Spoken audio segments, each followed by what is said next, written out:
Hey guys, welcome to this video. Today I'll be showing you how you can tag everyone on your Facebook group. So tap the profile icon on the lower right and then tap on groups under all shortcuts and tap on your groups, and here you can just choose the group that you want everyone tagged into. So once you're on your page, tap on write something, and here you can just create any post, for example.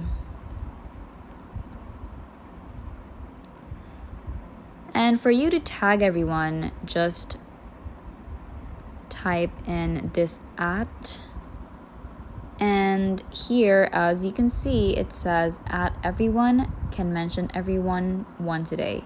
So let's just tap on that, and everyone will automatically be mentioned or tagged into your post once you've posted this text. So let's see. There you have it. Everyone in the group is already tagged. I hope this helped. Thank you guys for watching, and we will see you in the next video.